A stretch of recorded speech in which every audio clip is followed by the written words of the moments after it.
Salut, c'est Trado. Voilà ma vidéo de mise à jour pour l'or. La séance de vendredi se situe dans la droite ligne de ce qui s'est passé précédemment, à savoir un rebond technique sur une chute avortée, puisque au risque de me répéter, l'objectif principal qui était le ralliement de la médiane, à mon sens, n'a pas été atteint, et donc on remonte, et on remonte avec conviction, mais on remonte toujours en ayant bâti, je crois, sur du sable. Il faut croire que les intervenants sont convaincus du bien fondé de cette hausse parce que au niveau des indicateurs techniques, il n'y a pas photo, c'est haussier. Le MACD est au-dessus de son signal et maintenant il est supérieur à zéro. Positif, le momentum est positif aussi et le stochastique est à deux doigts d'attaquer sa zone de surachat. Donc on est loin de l'épiphénomène ici, hein. Il y a véritablement une dynamique haussière bien installée.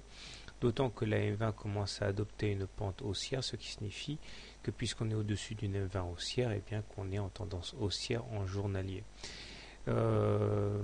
Très vite, on va avoir un croisement M7-M20. Assidûment, on se satisfait, on pérennise la situation actuelle, et bien on va risque d'avoir une M7 qui va croiser la M20 et qui va attirer également des intervenants et des traders haussiers. A priori, le prochain objectif qui se pose en travers de la route de l'or, c'est cette oblique bleue que j'ai signalée ici. Je pense qu'il est acquis qu'il y aura des mouvements vendeurs aux alentours des 1550. La question est de savoir si les intérêts vendeurs feront le poids face aux intérêts acheteurs qui sont bien réels.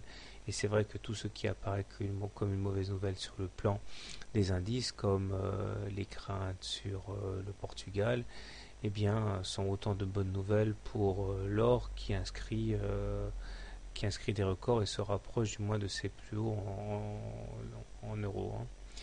Là, c'est en dollars, hein, le dollar, l'or. Donc bref, tout ça pour dire qu'on est très bien orienté. Si vous voulez acheter l'or, eh bien vous avez la possibilité de l'acheter en cas de pullback sur la M20, voire de la M7. Si vous voulez vendre à découvert, première solution agressive, on vend au contact ou sur enfoncement de l'oblique bleue. Ou alors, deuxième solution, au contact de la Bollinger supérieure qui épouse la résistance à 1559 ici. Hein. Maintenant, du côté de l'hebdo, puisque c'est le week-end, on voit que, comme prévu hein, par l'analyse technique, la M20 a joué son rôle. Sur cette unité de temps, on a à peine eu le temps de percuter la semaine dernière et de prendre appui cette semaine que voilà, on a eu droit à une magnifique bougie haussière, une sorte de marubozu ici, hein, c'est-à-dire une grande bougie verte sans mèche haute et sans mèche basse, et qui montre qu'il y a vraiment une puissance intrinsèque acheteuse. Hein. Au niveau des indicateurs techniques, c'est pas aussi flatteur puisque le MACD est sous son signal et que le stochastique également, mais par contre il est vrai qu'on est au-dessus d'une 20 croissante, donc au niveau des systèmes de trade les plus simples, on est en tendance haussière. Voilà, bonne soirée, bon trade, à demain.